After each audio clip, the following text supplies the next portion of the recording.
ఎఫెసీయులకు 5వ అధ్యాయము. కావున మీరు ప్రియులైన పిల్లల వలె దేవుని పోలి నడుచుకొనుడి. క్రీస్తు మిమ్మను ప్రేమించి పరిమళ వాసనగా ఉండుటకు మన కొరకు తన్ను దేవునికి అర్పణముగాను బలిగాను అప్పగించుకొనెను. అలాగుననే మీరును ప్రేమ కలిగి నడుచుకొనుడి. మీలో జారత్వమే గాని, ఏ విధమైన అపవిత్రతే గాని, లోభత్వమే గాని వీటి పేరైనను ఎత్తకూడదు. ఇదే పరిశుద్ధులకు తగినది.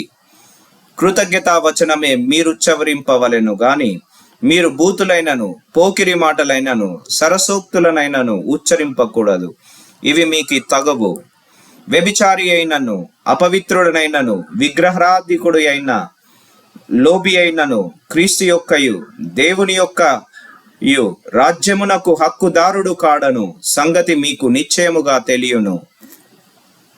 వ్యర్థమైన మాటల వలన ఎవడును మిమ్మును మోసపరచనీయకుడి.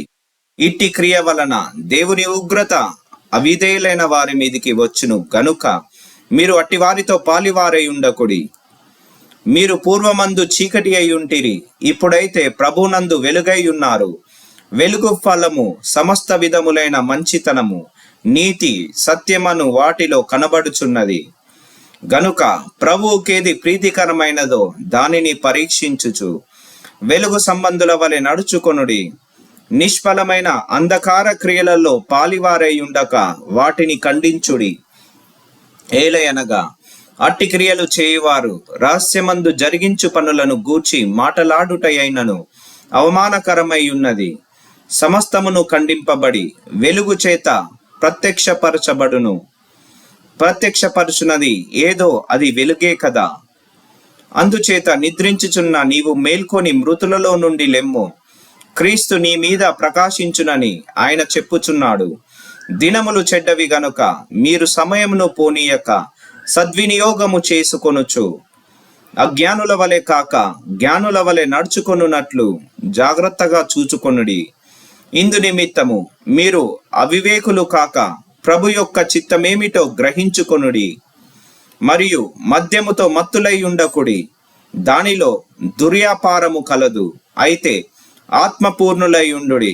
ఒకనికొకడు కీర్తనలతోనూ సంగీతములతోనూ ఆత్మ సంబంధమైన పాటలతోనూ హెచ్చరించుచు మీ హృదయములలో ప్రభువును గూర్చి పాడుచు కీర్తించుచు మన ప్రభు అయిన యేసుక్రీస్తు పేరిట సమస్తమును గూర్చి తండ్రి అయిన దేవునికి ఎల్లప్పుడూ కృతజ్ఞతాస్తుతులు చెల్లించుచు క్రీస్తునందలి భయముతో ఒకనికొకడు లోబడి ఉండుడి.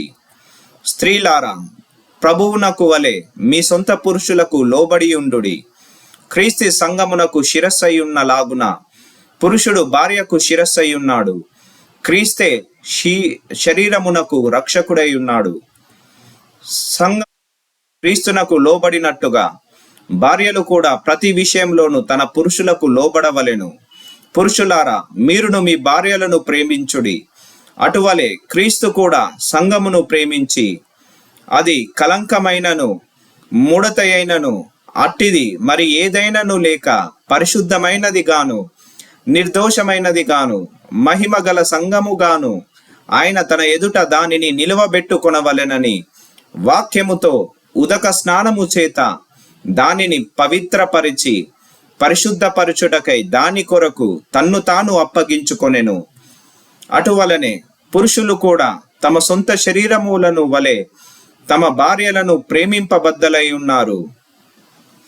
తన భార్యను ప్రేమించువాడు తన్ను ప్రేమించుకొనుచున్నాడు. తన శరీరమును ద్వేషించిన వాడెవడునూ లేడు గాని ప్రతివాడును దానిని పోషించి సంరక్షించుకొనును.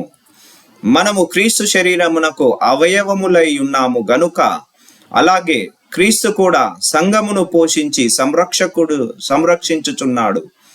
ఈ హేతువు చేత పురుషుడు తన తండ్రిని తల్లిని విడిచి తన భార్యను హత్తుకొనును, వారిద్దరు ఏక శరీరమగుదురు.